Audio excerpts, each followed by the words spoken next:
Okay, this video is going to take a look at our hot tank, a little different than the cold tank. This hot tank has a heater on the bottom.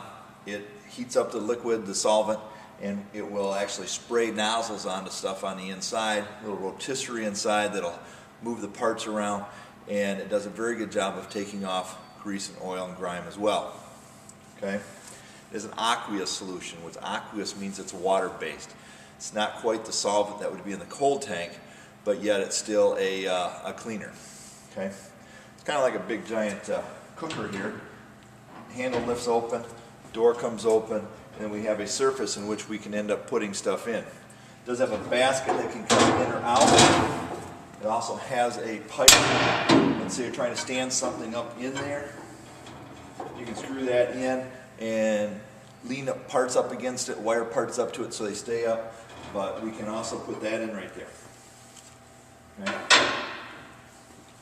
Now what we're going to end up doing is we're going to end up opening it up, and we've got a drain pan here. This is very common, is the drain pans are all dirty. Okay, so what we're going to end up doing, we're going to put this in here upside down, okay, and go ahead and close the door. Okay, and then we're going to go over to the control panel. Okay, we've already put a part in here. We're getting ready to clean stuff. We're going to come over here and take to our panel. A couple different things on. We have a timer. We also have a light that's going to come on when the pump comes on. We have a heat switch that turns off and on, and the light that should be on. We also have a skimmer, which I'll talk about in just a little bit. What you normally do is come over here and hit this, turn it on, and make it run. Now, one of the things I see right here is the heat switch is on, but the heat light is not on. What happens in this is because it's an aqueous solution and we heat stuff up, that steam ends up taking water away. The chemical stays in there, but the water goes away. So what we have to do it periodically is to go ahead and to put a little bit more water on. We'll put the water in until we end up seeing this come on, a little bit more water than that, so we've got enough room to, as it evaporates, it'll still keep on working. Okay. What there is there's a switch down in here, so that if it gets too low, what it's going to do is go ahead and shut the heat off. And that's what's happening in this instance. Okay, as we said, we're a little low on water, the light's off. We've got the hose right here, we've got water right behind the hot tank. We just simply go ahead and put the hose in the hot tank. We're just going to put water right in the hot tank. Go ahead and turn that on. We're going to let that run. We're going to wait until we see that this light comes back on. That's going to tell me that the solvent level and the water level is up high enough that it will actually allow the heater to come back on. Okay, we've got enough water in here now. The light did come on. So I'm going to go ahead and shut the water off. Okay.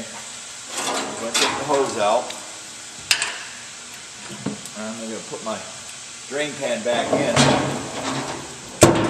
If you have to fill it up with water, it may be very well that it has it needs to heat itself back up again because the heater element has not been working. Always want to use this when it's hot. Okay. So now the heater light's back on. If the heat is back on up, then all we simply need to do is turn the timer. We'll turn it to where we want, 15 minutes up to 60 minutes is the longest it'll go. You just turn it, and then you walk away and wait for it to clean up. Okay, we've had the part in here in the solution. It's been running, it's been sprayed, it's being cleaned. So now it's time to check and see if it's getting clean or we need to leave it in a little bit longer. It's good to go. Okay? Now, as opposed to the last time you saw me open the door, I know this has been running. So there's a buildup of steam inside. You've got to be kind of careful as you open this door. You're going to have steam coming out at you. Okay? The other thing that these parts will be hot. So what we're going to do and use on this, I'm going to use a pair of gloves to protect my hands from burning my hands. Okay? Get this right here. Now as you open this door, make sure that you kind of step off to the side. You're going to see a lot of steam coming up. You didn't see a lot of steam coming up out of here, but sometimes it can get very, very steamy right there. If you open it right up there, you get that right in your face, and you can get some almost like a sunburn type reaction to that. Go ahead and reach in, take your parts out, try to pour them out so that they're all the material is out of them. And then a lot of times what we just like to do, we can set them right down here in the drain and let them drip dry. thing that happens is guys will end up putting this thing back down here to drip dry, and then we forget they're there.